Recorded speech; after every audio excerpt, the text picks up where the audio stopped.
Hi, this is Todd from 1-800-POOLS. This is our next installment on our video series on how to maintain your pool. Today we're going to be opening up a swimming pool. I was able to open this pool up completely in the span of a couple days, totaling only a few hours. Now this is something you can do very easily yourself. I hope you enjoy this video and use it as your guide. The first thing you will want to do is pump off any water lying on top of the cover. Next, take a look under the cover, and if the water level is low, start filling it up about halfway up the skimmer opening. Do this a day before you open the pool, as it will create an easy way of removing any remaining water or debris off the top of the cover. The next step is for solid covers and will require a yard or leaf blower. Place the blower underneath the cover and let the space between the cover and the water fill up with air. If you are using water logs to secure your cover down, make sure they are filled and securely holding it down.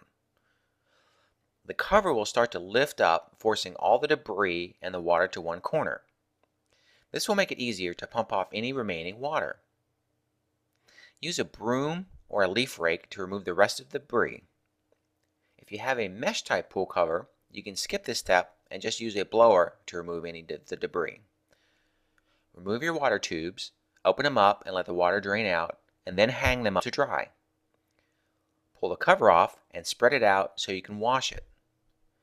You can use a solution of water and sodium biphosphate, which is laundry detergent, to clean it. Let it air dry, and before you roll it up, sprinkle a small amount of talcum powder on the cover. Now, if you have a safety cover, remove all the anchors and spray water in the cups to clean them. Then spray some WD-40 and reinstall the anchors flush with the concrete. Make sure you do not over-tighten them. Once the water tubes are dry, they should be rolled up and placed off the ground for storage. Pool covers should be rolled up and placed in their bag and hung up in the garage or storage shed. This will prevent any bugs or mice from burrowing into the cover. Next, remove any debris from the skimmers. Remove the water rising plugs or gizmos and install the baskets. Remove the winterizing plugs in all of the return fittings. Remove any debris that is around the pump and filtering system. Remove the heater door and locate the heat sensor. Make sure the tube is clear of spider webs and install it back into the sensor fitting and tighten. Look down the top of the heater and make sure the heat exchanger is not covered with any leaves or debris. Open the gas valves and turn on the gas line valve. If you have a heater with a pilot, light it now. Then you can put the heater door back on. Reinstall the heater winterizing plug on the heater manifold. Install the filter winterizing plug. It is located on the bottom of the filter housing. If you have a multi-port valve, set the valve on backwash now and install the sight glass if you removed yours for the winter. Install your gauge back on top of the filter tank. Install the filter pump basket and reinstall those two winterizing plugs. You will find one at the bottom basket housing and the other on the diffuser housing. Check your valve manifold and make sure all the unions and any valve collars are tight and secure. Fill the pump basket with water and install the lid and tighten. Take a look and make sure the air vent on top of the filter tank is open and all the plugs are installed properly and no debris is around the pump. For sand filters, you can install and roll out the backwash hose now. Turn the pump on and wait 60 seconds. If the water has not started flowing, turn the power off, reprime and start the pump up again. When the water starts coming out of the air vent on top of the filter housing, close the valve. Now with the filter in backwash mode, let it run for 30 seconds, turn the pump off, set the filter valve back to filter mode, and then turn the filter on and let it run. Now for DE filters, make sure the filter grids are clean and install them back in the tank.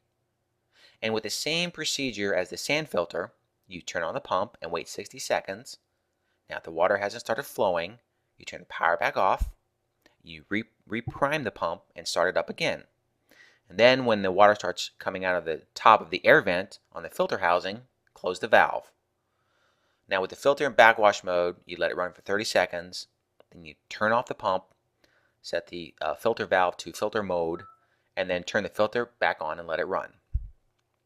For cartridge filters, make sure the filter cartridges are clean and then install them back in the tank. And with the same procedures as the sand and DE filters, turn the pump back on and wait 60 seconds. If the water hasn't started flowing yet, you turn the power back off, you reprime the pump, you start the pump up again, and then when the water starts coming out of the air vent on top of the filter housing, you close the valve. And then with the filter's in the backwash mode, you let it run for 30 seconds, then you turn the pump off, set the filter valve to filter mode, and then turn the filter back on and let it run. Now it is time to start checking the water chemistry. First, pour the recommended amount of algicide into the pool, letting the filter run for 24 hours before you perform the rest of the testing. The next day, the first thing you'll want to do is make sure that the pH and the alkalinity are at the right levels and correct them if needed. Next, check the iron level. If it is too high, you must correct it before proceeding to the next step. Providing the iron levels are correct, then you can add the chlorine or the shock. After you've added the proper amount of chlorine, wait 12 hours before performing the last step, which is vacuuming the pool. Then, lastly, clean off your pool deck if needed. While you are cleaning the pool deck, make sure that no cleaning solutions or debris gets back into the water, as it will contaminate it. Thanks for watching, and I hope you found the guide useful. If you have any questions, you can always give us a call at 800-890-8185 and speak with a pool tech, or click on the Ask the Pool Tech link at the bottom of our website and fill out the form with your information that is needed. We are glad to help you with anything that you may need for your pool. Thank you.